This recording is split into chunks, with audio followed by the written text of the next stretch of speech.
आपल्या नाट्यचिकेचं नाव आहे मुलगी बा. तर ह्या नाट्यचिकेमध्ये साधारणतः मला हे सांगायचं आहे की जेव्हा एक मुलगी किंवा एक मुलगा टोकाचं पाऊल उचलतो, जेव्हा ते फाशी घेतात किंवा मृत्यू करतात, तेव्हा त्यांच्या वडिलांवर, त्यांच्या आईवर काय काय वेदना होतात ते मी सादर करण्याचा प्रयत्न करतो.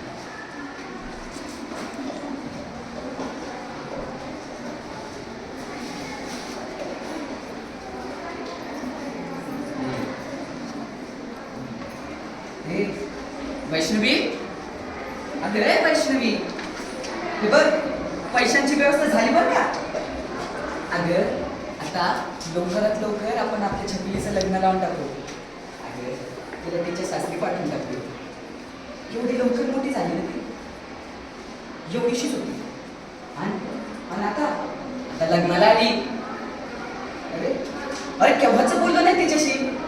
फोन कुठे? एकदा तिला फोन करून.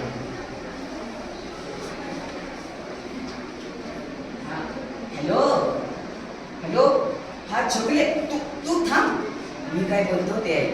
हे बघ, तुझ्या बाबांनी ना तुझ्या लग्नाची तयारी करायला सुरुवात केली बरं का. आता पैशांची वगैरे सगळी व्यवस्था झाली. आता लवकरात लवकर तुझं लग्न लावून टाकू. तुला त्याच्या सासरी पाठवून टाकू. नाही जास्त दिवस थांबून ठेवणार. हां बोल ना छकुले.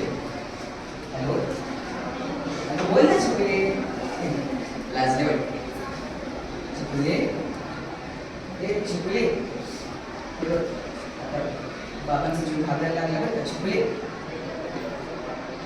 हा हो हो, तू थांब, येतो येतो मी येतो, थांब तू थांब.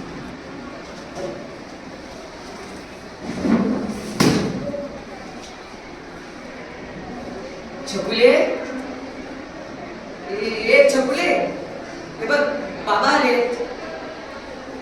छकुले,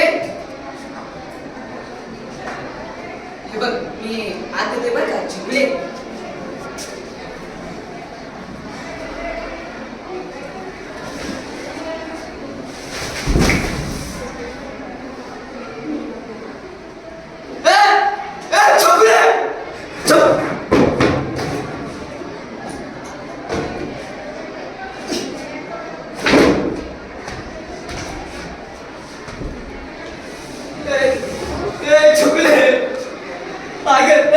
छकुले उठ ना ग, उठ ना ग छकुले, काय केलं?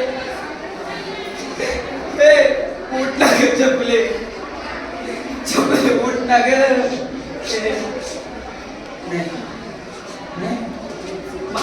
माझी छकुली स्ट्रॉंग आहे. अहो अहो, नाटक करते ती, हात उठेल बघा. लहानपणी एकदा असं तिचा फ्रॉक पाडला होता. तेव्हा मला म्हणाली, बाबा बाबा माझा फ्रॉक फाटलाय. हे बघ ना, आता मी तुझ्यासाठी काय आणले? नवीन ड्रेस आणलाय ग. उठ ना ग छकुले, उठ ना ग. आता तुझ्याशिवाय बाबा छकुले कोणाला म्हणणार ग? उठ ना, मला मिठी मार ना ग छकुले. उठ ना ग छकुले, उठ ना.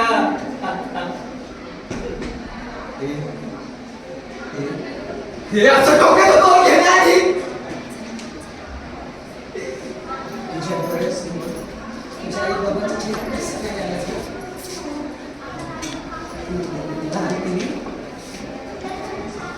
शाळेमध्ये जर तू पण तुझी घोड काढली तेव्हा तुम्ही मला सांगायची. आणि आता टोकाचं पाऊल असं का उचललं ग छकुले? बघ बघ, मी तुझं आवडीचं गाणं गाऊ का?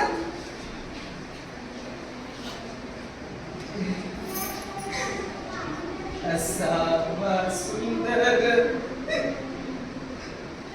चॉकलेटचा बंगला, चंदेरी सोने चमचमता चांगला.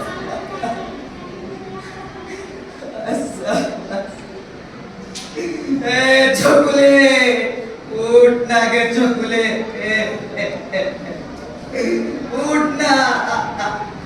ए ए, कोण तुम्ही? कुठे रे त्या माझ्या शकुलीला? ए ए ए